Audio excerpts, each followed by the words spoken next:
Praise the lord. ప్రభు బిడ్డ అందరికీ శుభాభివందనాలు.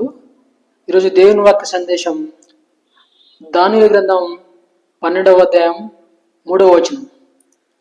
బుద్ధిమంతులైతే ఆకాశ మండలంలోని జ్యోతులను పోలిన వారై ప్రకాశించెదరు. నీతి మార్గమును అనుసరించి నడుచుకున్నట్లు ఎవరు అనేకులు త్రిప్పుదురో వారు నక్షత్రం వలె నిరంతరమును ప్రకాశించెదరని వాక్యం సెలవిస్తుంది.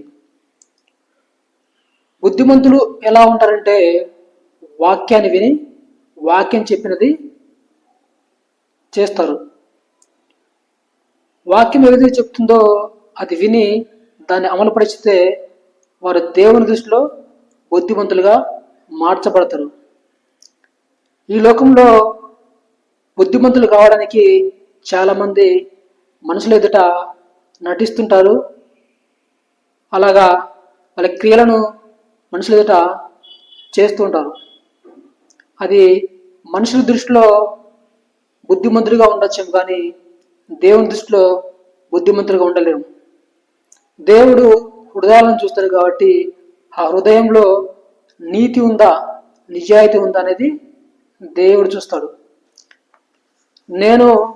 నన్ను దేవుడు బుద్ధిమంతుగా మార్చినప్పుడు నాతో మాట్లాడిన వాక్యము 1 కొరింథీ రాసిన పత్రిక 6వ అధ్యాయం 5వ వచనంలో, మీకు సిగ్గు రావాలని చెప్పుచున్నాను, ఏమి తన సహోదరుల మధ్యను వ్యాజ్యం తీర్చగల బుద్ధిమంతుడు మీలో ఒకడైనను లేడా అని నన్ను హెచ్చరించినప్పుడు నిజంగా అనిపించింది.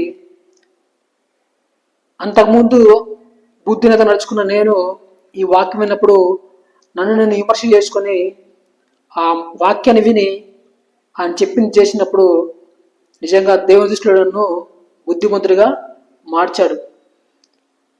దేవుని దృష్టిలో బుద్ధిమంతుడు మార్చినప్పుడు ఈ లోకం అనుకుంటుంది ఇతనికి భయం ఏర్పడింది, ఇతనికి ఏదో చూసి భయపడ్డాడు అని రకరకాలు అనుకుంటారు. కానీ లోకం ఒకవేళ ఆలోచిస్తే దేవుడు మాత్రం ఇంకోలా ఆలోచిస్తాడు. ఆయన చెప్పింది విన్నప్పుడు మనుషుల ఎదుట కాదు, కానీ దేవుని ఎదుట మనం బుద్ధిమంతులుగా మార్చబడ్డాం. ఈరోజు కూడా నీలో కూడా బుద్ధిహీనత ఉంటే, నీలో కూడా అనీతి క్రియలు ఉంటే, ఆయన వాక్యాన్ని విని ఆ వాక్యం చెప్పినట్టు చేస్తే నువ్వు కూడా బుద్ధిమంతుడిగా మార్చబడతావు. నువ్వు నీతి క్రియలు చేస్తే నువ్వు కూడా అనేకులకు నక్షత్రం వలె నిరంతరం ప్రకాశిస్తావు. నీ సాక్ష్యాన్ని విని అనేకులు నీ వైపు తిరిగి వారు కూడా బుద్ధిమంతులుగా మార్చబడతారు.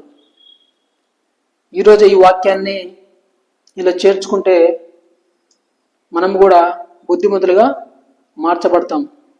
నేను బుద్ధిమంతుడని కాదు, కానీ దేవుడు ఏదైతే చెప్తాడో అది చేసిన వారు దేవుని దృష్టిలో బుద్ధిమంతులని వాక్యం చలవిస్తుంది. ఈరోజు ఈ వాక్యాన్ని నువ్వు కూడా వాక్యమా మాలోకి రా అని అడగగలిగితే నిన్ను కూడా ఈ వాక్యము బుద్ధిమంతులుగా మారుస్తుంది. నువ్వు కూడా నీతిమంతులుగా తీర్చబడతావు. దేవుడి చిన్న వాక్యం దీవించిన గాక. ఆమేన్.